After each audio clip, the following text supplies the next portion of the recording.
সোনা সংসারে সব বন্ধুদের স্বাগত। আজকে আমি রান্না করব বন্ধুরা পাবদা মাছ। পাবদা মাছ হচ্ছে সর্ষে পোস্ত দিয়ে পাবদা মাছ।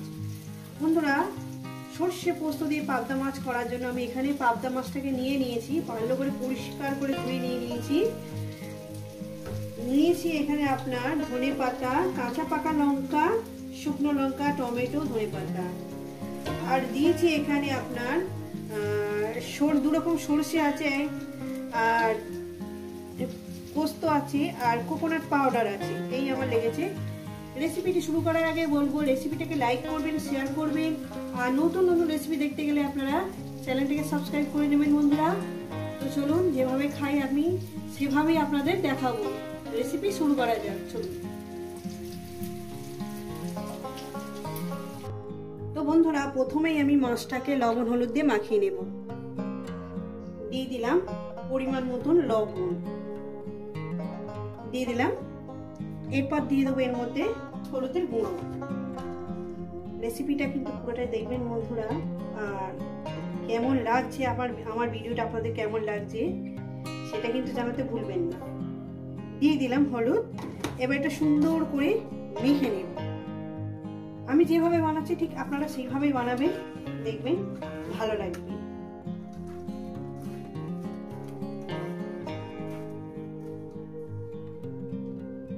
তো বন্ধুরা মাছটাকে আমি মেখে নিয়েছি, এটা সাইড করে দিলাম, ঠিক আছে।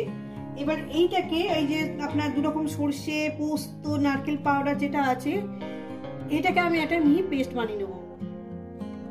তো বন্ধুরা এখানে দিয়ে দিচ্ছি শুকনো লঙ্কা, কাঁচা লঙ্কাটা দিয়ে একসঙ্গে বেটে নেব। ওটা দেখাতে ভুলে গেছিলাম। তো বন্ধুরা আমি গ্যাস ধরিয়ে দিয়েছি, কড়া বসিয়ে দিয়েছি, কড়া আমার গরম হবে।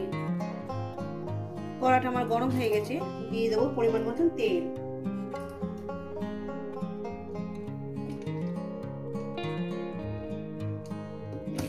পরিমাণ মতন তেলটা আমি দিয়ে দিলাম। তেলটা আমার গরম হবে।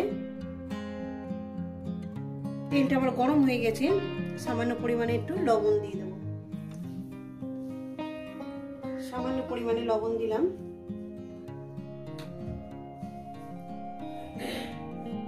দিয়ে দেবো এক এক করে মাছ।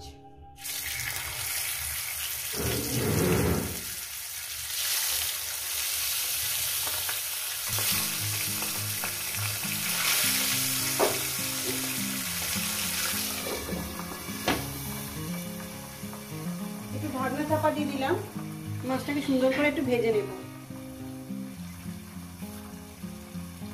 তো বন্ধুরা মাছগুলো আমি এক এক করে উঠিয়ে দেবো।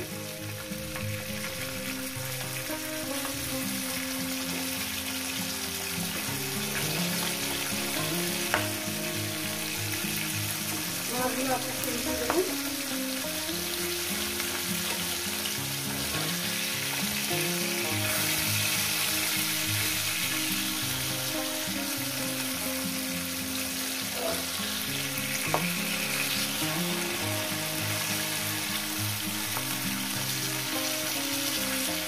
কি অবস্থা একটা উল্টে হচ্ছে, একটা উল্টে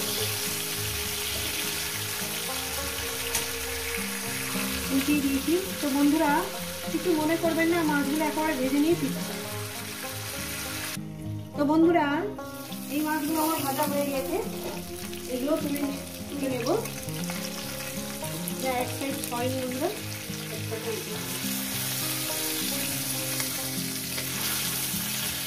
এটা একটু কম ভাজা হয়েছে, এটা একটু ভেজে নেব।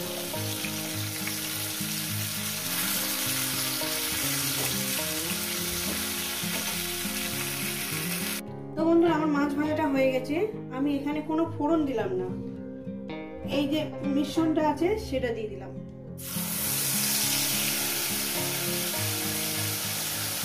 মশলাটি ধোয়ার জলটা আমি দিয়ে দেব। মশলাটি ধোয়ার জলটা আমি দিয়ে দিলাম। দিয়ে এটাকে আমি কি করব, একটু কষিয়ে নেব। দেখতেই পাচ্ছেন বন্ধুরা, বেশি কষাবেন না, যেহেতু সরষে আছে। মিনিমাম 2 মিনিট একটু করে নেবেন, কষিয়ে নেবেন, ব্যাস। 2 মিনিটের পর আপনি গরম জল হোক বা উষুম গরম জল হোক, ঠান্ডা জল দেবেন না। এটা মিনিমাম 2 মিনিটের মধ্যে আমি একটু কষিয়ে নেব। তো বন্ধুরা এর মধ্যে দিয়ে দেবো টমেটোটা। টমেটোটা দিয়ে দিলাম। রেসিপিটা আপনাদের কেমন লাগছে অবশ্যই কিন্তু কমেন্ট করে জানাবেন বন্ধুরা। আমি যেভাবে করছি সেভাবে কিন্তু আপনারা বানাবেন। তো বন্ধুরা আমি ধনেপাতাটা দিয়ে দিলাম যাতে ফ্লেভারটা সব জায়গায় ছড়িয়ে পড়ে। আমার মশলাটা কষানো হয়ে গেছে। ধনেপাতাটা দিয়ে 30 সেকেন্ডের মতন একটু নাড়াচাড়া করে নেব। আর এখানে দিয়ে দেবো বন্ধুরা সামান্য পরিমাণে একটু হলুদ। সামান্য পরিমাণে, আমি বেশি হলুদ দেবো না, সামান্য পরিমাণে একটু কালারের জন্য।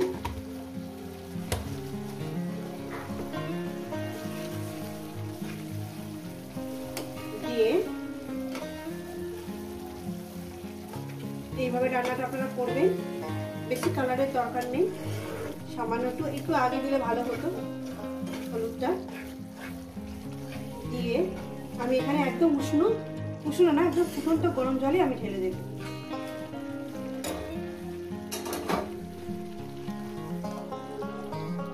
দিয়ে দিলাম। দিয়ে একটু 1-2 মিনিট একটু ফুটিয়ে নেব। আমি গ্রেভিটাকে 1-2 মিনিট ফুটিয়ে নেওয়ার পর তারপর আমি দিয়ে দেবো মাছ। রেসিপিটা আপনাদের কেমন লাগছে কিন্তু অবশ্যই কিন্তু কমেন্ট করে জানাবেন। লবণটা দিয়ে দেবো বন্ধুরা, স্বাদ মতন লবণটা আমি দিয়ে দিলাম। এখনো 2 মিনিট হয়নি ফুটতে। তো বন্ধুরা আমার 2 মিনিট ফোটানো হয়ে গেছে। এখানে দিয়ে দেবো আমি মাছগুলো দিয়ে দেবো এক এক করে, সাইড করে মাছগুলো আমি দিয়ে দেবো। রেসিপিটা কিন্তু পুরোটাই দেখবেন বন্ধুরা, একটু বাদ দেবেন না। আর কেমন আপনাদের লাগছে সেটাও কিন্তু কমেন্টের মাধ্যমে জানাবেন। একটু সরিয়ে দেব।